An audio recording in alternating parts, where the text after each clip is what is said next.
Bonjour à tous les amis et bienvenue dans cette nouvelle vidéo un petit peu différente de ce que vous avez l'habitude de voir sur cette chaîne. Aujourd'hui on va faire un truc que j'avais envie de faire depuis déjà un petit bout de temps.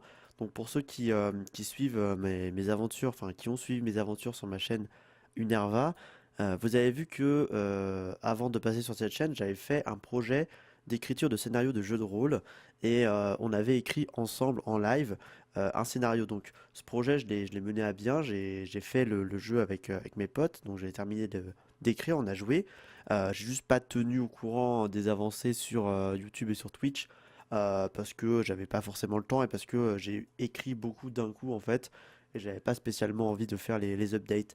Donc vous êtes au courant que j'aime bien les jeux de rôle, j'adore ça, mais bon, je manque un petit peu d'expérience et c'est vrai que écrire un scénario en entier c'était assez long et ben ça manquait un petit peu, enfin le jeu manquait un peu, on voyait d'expérience et c'était assez simple. Donc je voulais absolument découvrir un univers et je voulais aussi m'initier au jeu de rôle. Donc je suis allé dans une boutique à Lyon, une boutique où je vais très souvent pour acheter des jeux et j'ai acheté donc cette boîte Pathfinder, le jeu de rôle, boîte d'initiation, donc qui est une boîte d'initiation au jeu de rôle dans laquelle on va retrouver plein de petites choses pour débuter et bien comprendre les tenants et aboutissants du jeu de rôle, donc de celui-là en particulier, avec des règles, etc. Et je voulais découvrir un petit peu avec vous la boîte. Donc je vais pas faire un unboxing de la boîte, c'est pas ça le but de la vidéo. C'est qu'en fait, à l'intérieur, on a une petite aventure à faire en solo pour comprendre un petit peu les bases du jeu de rôle. Donc c'est ça qu'on va faire aujourd'hui. Je vais ouvrir la boîte un petit peu pour vous montrer déjà comment c'est à l'intérieur. C'est assez sympa. Hop. Donc alors, on a voilà, des petits trucs comme ça pour les tokens. Et on a un sachet de dés donc, que j'ai déjà ouvert, puisque j'ai déjà un petit peu voilà, regardé un peu la boîte, etc. Donc, on a un sachet de dés avec plein de dés différents. Donc, je ne vais pas repasser dessus. De toute façon, là, pour l'initiation, on n'a pas besoin de tous les dés, on aura juste besoin d'un petit peu. Donc, on reviendra dessus un petit peu. On a à l'intérieur, alors, hop. Ici, on a une petite feuille justement qui nous permet de nous introduire un petit peu la boîte. Donc, qu'est-ce qu'il y a dans la boîte, qu'est-ce qu'on va y retrouver, etc. Donc, c'est assez intéressant, mais là, je vais pas la lire aujourd'hui. Ça dit justement que si on est seul, il y a le manuel du héros et qu'on peut directement aller dans la page 2 pour faire une aventure tout seul et bien découvrir un petit peu le jeu de rôle. Alors, pour ceux qui ont suivi ou qui suivent avant lecture, donc la série que j'ai fait sur le livre dont vous êtes le héros, ça va être très similaire en fait, ça va être très similaire. Et ne vous inquiétez pas si vous aimez cette série, euh, les choses se décoincent, voilà. Donc on a ici, le manuel du héros. Donc ce manuel en fait qui va nous servir aujourd'hui, dans lequel on va retrouver, je vais pousser un peu la boîte, dans lequel on va retrouver justement euh, tout ce qui fait la base de ce jeu de rôle, donc les races, les classes, les différents sorts, tout ce qui va nous permettre de créer en fait notre personnage, et également ce que je suis en train de vous montrer maintenant, la fameuse aventure à faire en solo au départ pour comprendre un petit peu le système du jeu de rôle, de ce jeu de rôle, puisque à chaque jeu de rôle ses spécificités, mais globalement ça se ressemble assez. Donc voilà. Donc c'est ça qu'on va faire aujourd'hui. Aujourd'hui, on va utiliser ce manuel. Autrement dans la boîte, hop, je vais remettre la boîte ici. Je vais vous montrer rapidement ce qu'on a dans la boîte, hein, sans trop revenir dessus, juste pour vous montrer pourquoi j'ai acheté ça. Dans cette boîte, à l'intérieur, on a aussi tout ce qui va être fiche personnage, fiche race, fiche classe, etc. Donc c'est plutôt bien fait et c'est des feuilles qui peuvent être recopiées, réimprimées, etc. Donc c'est vraiment sympa.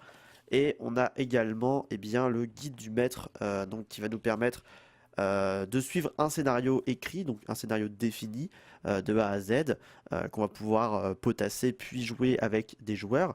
Mais également dans ce livre, et ce qui m'intéressait aussi beaucoup, c'était que en fait, il y avait énormément d'éléments, de lore, de personnages, d'intrigues, pour créer sa propre histoire et pour, une fois que l'histoire de base sera faite, sera accomplie, il y a assez d'éléments pour créer ses propres histoires et surtout, il existe énormément de choses sur Internet, enfin une communauté très, très forte, plus les personnes qui ont fait le jeu qui continuent à écrire des scénarios. Donc on peut aller chercher des scénarios, en acheter en version papier comme ceci, ou alors aller en chercher directement sur le net, donc ça c'est vraiment cool.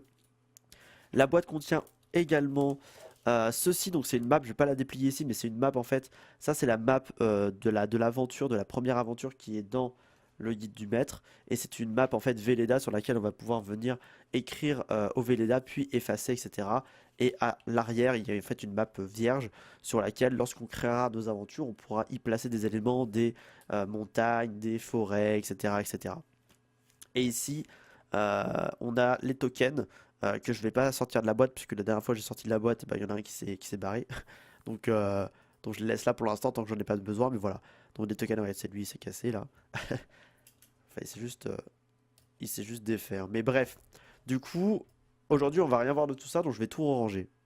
Voilà, donc aujourd'hui on va se concentrer là-dessus, sur le jeu de rôle, le Pathfinder, le manuel du héros, et on va du coup regarder un petit peu ce qu'il y a à l'intérieur, donc la crypte du roi squelette, pardon, la crypte du roi squelette, une aventure solo.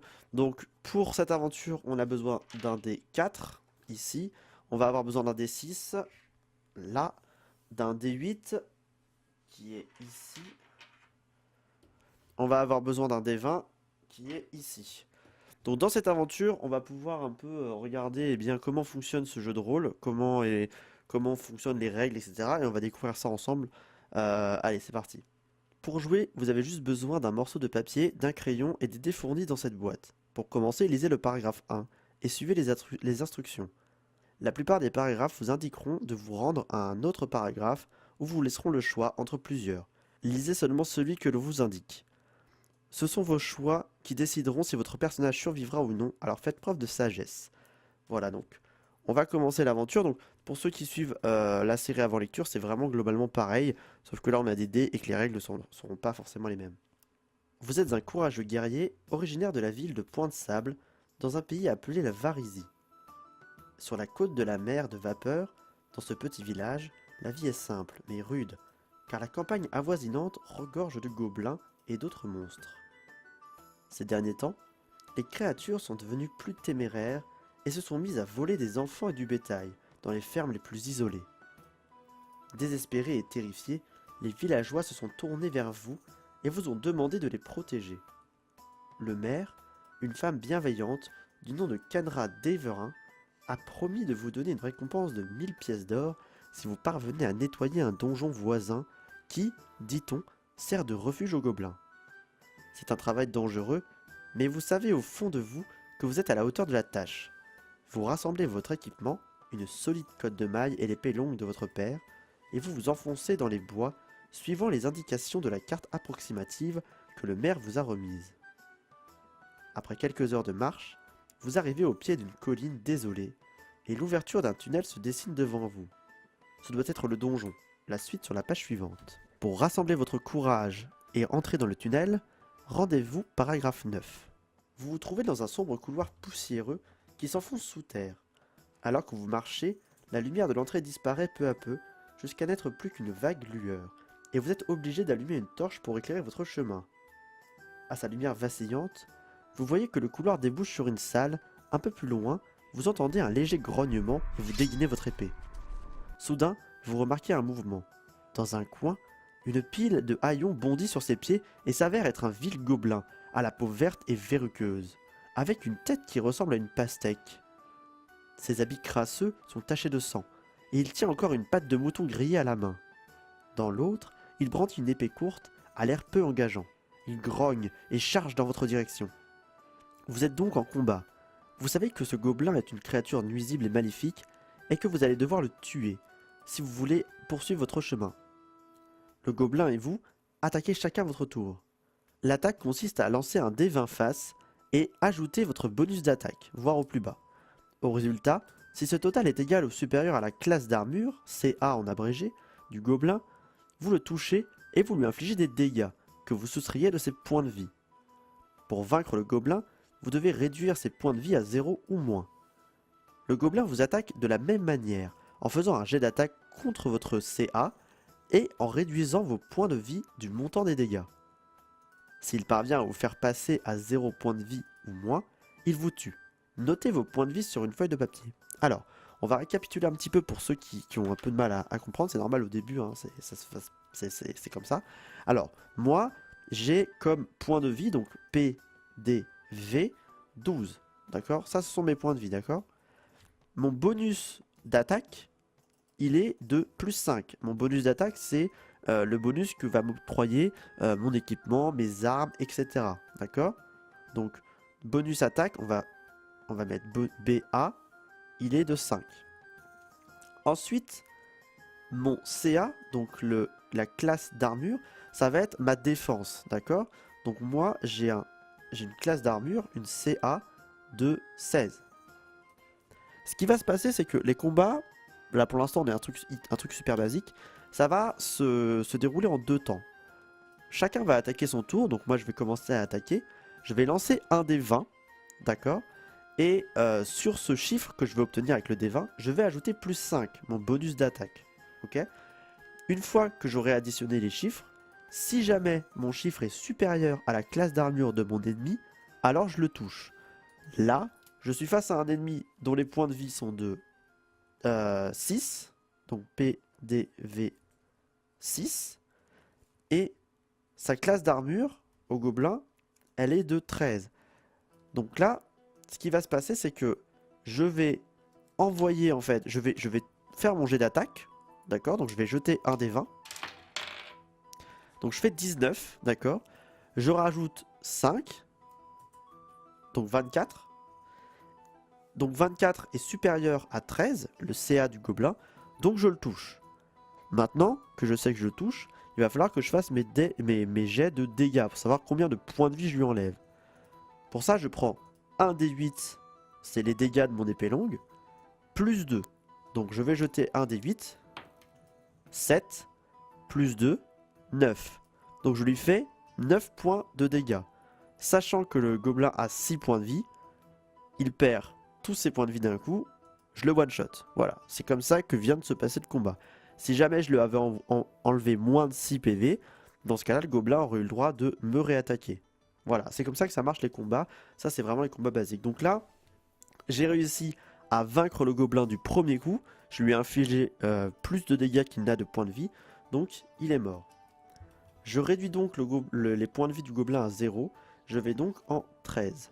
Vous vous fendez une dernière fois et vous parvenez à franchir les défenses du gobelin, plongeant votre épée dans sa poitrine. La créature émet un dernier grognement de douleur et de frustration avant de fermer ses yeux globuleux et de s'effondrer à terre, morte. Vous jetez un œil dans la bourse crasseuse pendue à sa ceinture et vous y trouvez 7 pièces d'or et une petite fiole de verre qui contient un liquide rouge. Le mot soin est inscrit sur le bouchon. Il doit s'agir d'une potion de soin. Les dégâts que le gobelin vous a infligés ne guérissent pas. Veuillez donc à bien noter votre total de points de vie actuel sur votre feuille. Vous pouvez boire la potion à n'importe quel stade de l'aventure pour récupérer 8 points de vie. A noter que vous ne pouvez pas dépasser votre maximum, c'est-à-dire 12. En revanche, si vous buvez la potion lors d'un combat, cette action remplace une attaque, ce qui veut dire que le monstre vous attaque 2 fois de suite. Notez potion de soin plus 8 sur votre feuille et rayez-la lorsque vous l'utilisez. Vous ne pouvez la boire qu'une seule fois. Donc, sur ma petite feuille là, je vais noter que j'ai une fiole de soin.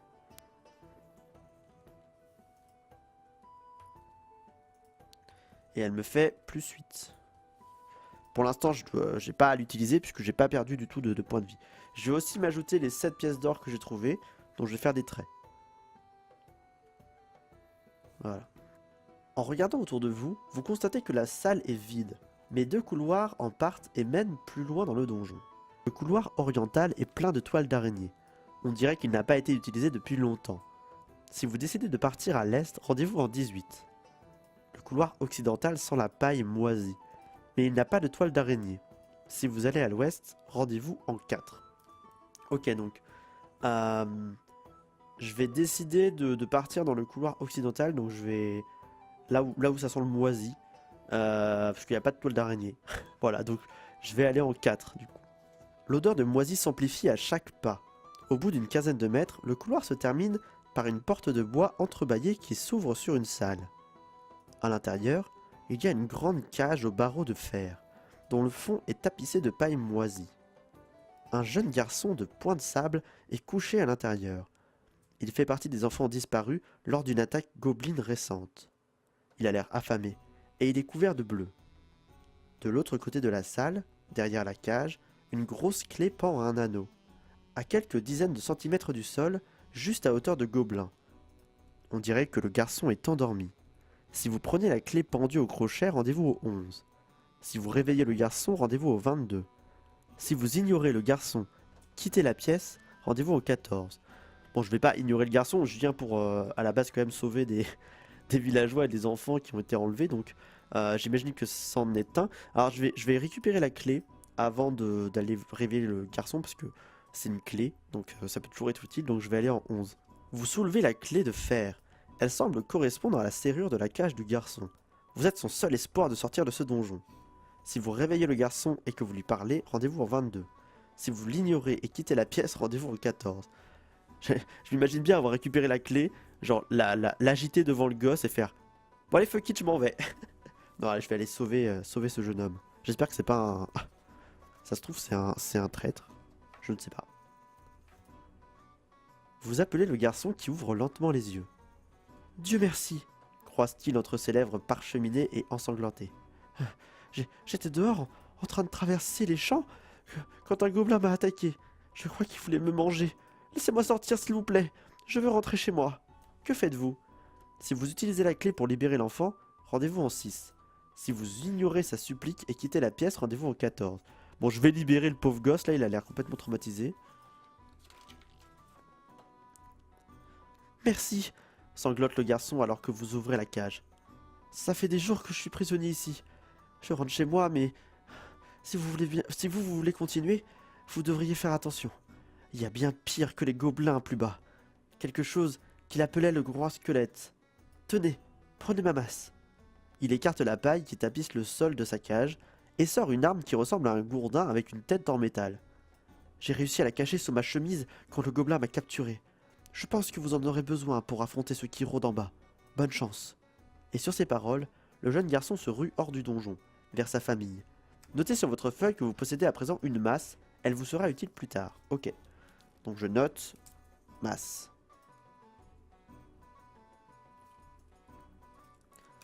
Rendez-vous en 14 une fois que vous avez noté la masse sur votre feuille de papier. Vous vous détournez, regagnez le couloir et retournez dans la pièce du gobelin mort. Il ne vous reste plus que le passage oriental et ses toiles d'araignée. Rendez-vous en 18 pour emprunter le couloir oriental. Vous utilisez votre torche pour brûler les toiles d'araignée et vous empruntez prudemment le couloir oriental. Au bout d'une dizaine de mètres, il tourne au sud sur une demi-douzaine de mètres avant de déboucher sur une vaste salle. Si c'est la première fois que vous arrivez ici, rendez-vous au 12. Si vous avez déjà exploré les lieux, rendez-vous au 8. Alors c'est la première fois que j'arrive là, donc je vais au 12. Cette vaste salle est presque vide, à l'exception des toiles d'araignée qui pendent au plafond. De l'autre côté, vous apercevez une sinistre sculpture de pierre qui représente un diable perché au-dessus d'une porte ouverte. Quelques pièces d'or sont éparpillées par terre derrière la porte. Vous distinguez des marches qui s'enfoncent dans les profondeurs du donjon. Comme vous ne repérez aucun monstre dans la pièce, vous vous avancez vers les escaliers en vous arrêtant pour ramasser les pièces d'or au passage. Alors que vous avez traversé la moitié de la salle, vous vous prenez les pieds dans un fil caché relié à un piège et soudain, une gerbe de feu jaillit dans la gueule du diable et arrive droit sur vous. Vous avez déclenché un piège, un danger très répandu dans les donjons. Dans le cas présent, il s'agit d'un cône de feu.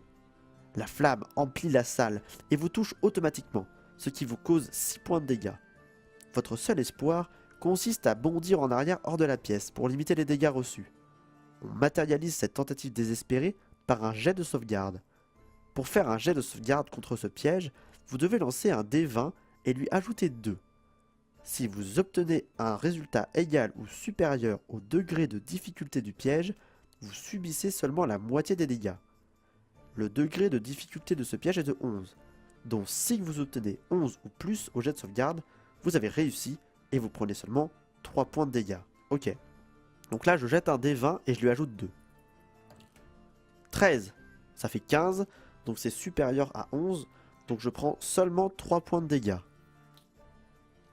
Donc mes points de vie tombent à 9. Notez votre nouveau total de points sur votre feuille et passez à la page suivante pour voir ce qui vous arrive.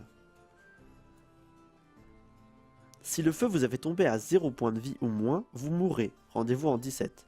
Sinon, s'il vous reste au moins un point de vie, vous avez survécu au piège, rendez-vous en 21. Ok. Avant de me rendre en 21, je vais boire la potion, d'accord? Donc je vais boire ma potion de soin, même si j'ai perdu que 3 PV, c'est pas grave. Et je vais du coup... non, quoique non. Non, je vais garder ma potion de soin, parce que pour 3 PV, ça vaut pas le coup quand même. Donc je vais garder ma potion de soin, d'accord? Je garde ma potion de soin et je vais au 17. Pas au 17, non, je suis pas mort. Au 21, pardon. Le feu vous a légèrement roussi, mais vous avez survécu. Vous finissez de ramasser les pièces d'or, 9 au total. Il ne reste que la statue calcinée et les escaliers qui descendent. Mais vous avez entendu dire que plus on s'enfonce dans un donjon, plus il devient dangereux. Êtes-vous prêt à explorer l'étage inférieur? Ok, donc je vais me rajouter 9 pièces d'or du coup. Je suis assez riche. Et eh bien je vais descendre. Allez, c'est parti. Les anciennes marches de pierre luisent d'humidité. Elles se terminent dans une vaste caverne naturelle, pleine de stalactites et de stalagmites.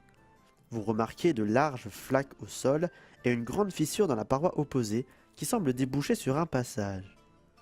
Alors que vous traversez la pièce, vous trouvez que quelque chose ne va pas et vous vous arrêtez pour observer les alentours. Pour résoudre ce mystère, vous devez faire un test de compétences. Chaque personnage du jeu possède diverses compétences qui représentent l'entraînement qu'il a suivi.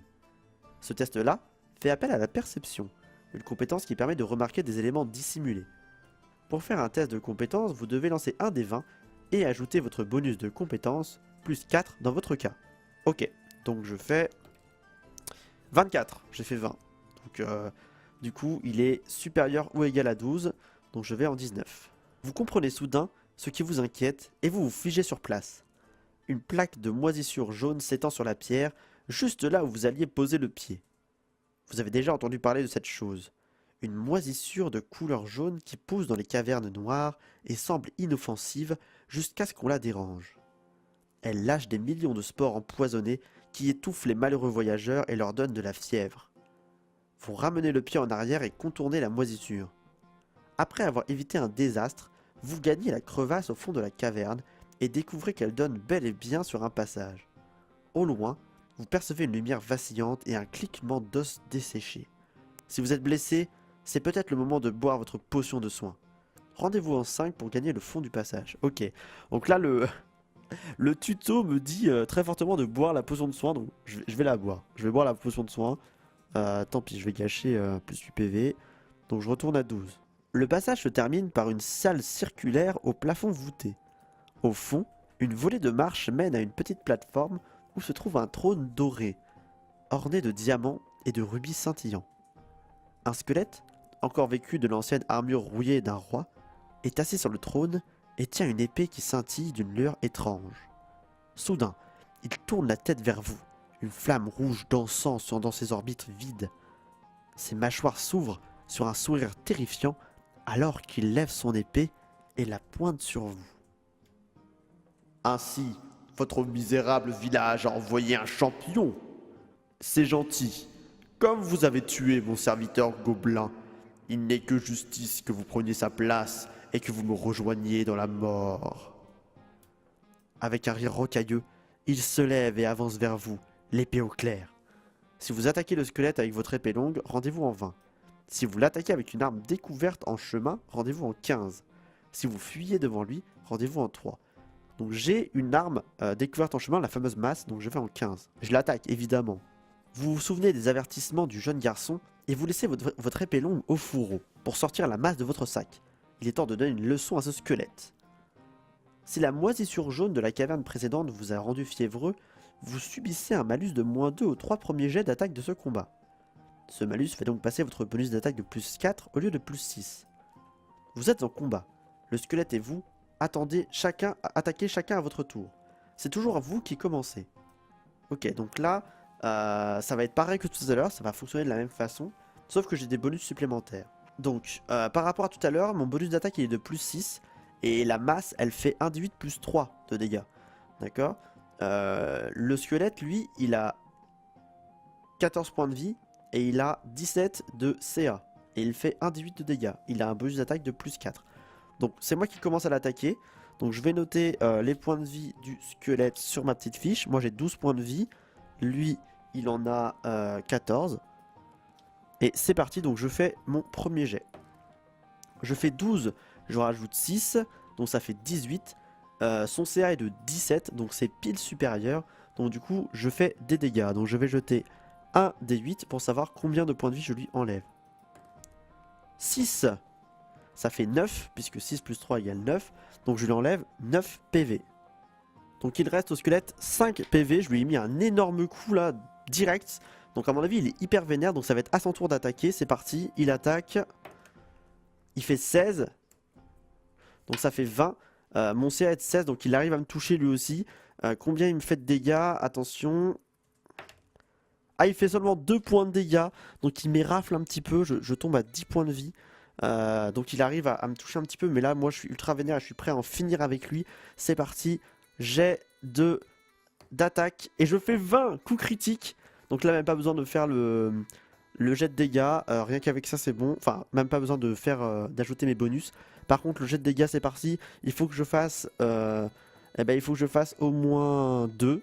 Il faut que je fasse au moins 2. Et je fais 8. Je fais 8 et j'assène le coup final sur le crâne du squelette qui s'effondre devant moi. Les os du squelette craquent sous la puissance de votre dernier coup. Et il s'effondre. Ses os et son armure tombent au sol comme une marionnette dont on vient de couper les fils. Et l'antique cadavre commence à tomber en poussière sous vos yeux. Jusqu'à ce qu'il ne reste que l'épée longue qui luit doucement. Vous avez vaincu le seigneur mort-vivant de ce donjon.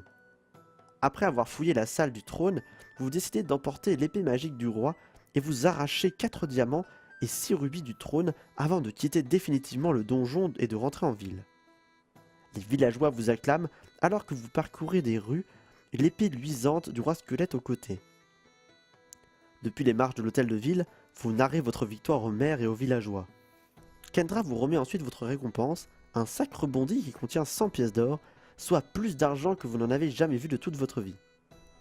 En plus, un marchand a entendu votre histoire et propose de racheter vos diamants, 100 pièces d'or l'unité et 50 pièces pour les rubis.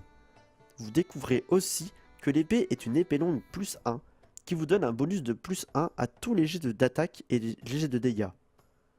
Entre l'or que vous a donné le maire et celui que vos gemmes vous ont rapporté, vous avez plus qu'assez d'argent pour acheter une armure de qualité et peut-être une potion magique ou deux.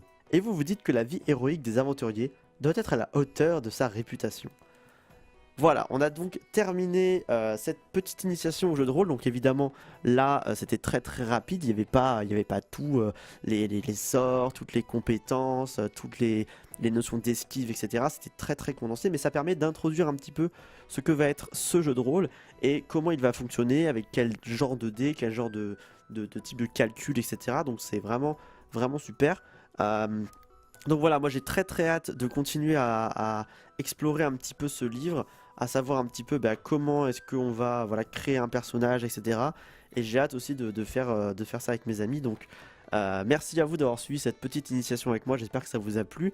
N'hésitez pas à me dire dans les commentaires si vous connaissiez ce jeu de rôle, si vous avez déjà fait des scénarios avec ce jeu de rôle et qu'est-ce que vous en pensez. Et si jamais ce concept vous a plu, eh bien je vous conseille très fortement d'aller voir ma série avant lecture qui est sur mon autre chaîne YouTube, je vous mettrai les liens dans la description. Et la saison 3 sortira bientôt et vous n'êtes pas obligé d'avoir vu les 2 premières saisons pour voir la saison 3, mais c'est quand même vachement mieux. Voilà, donc je vous fais plein de bisous, merci à vous, on se retrouve très vite pour la suite des aventures, ciao.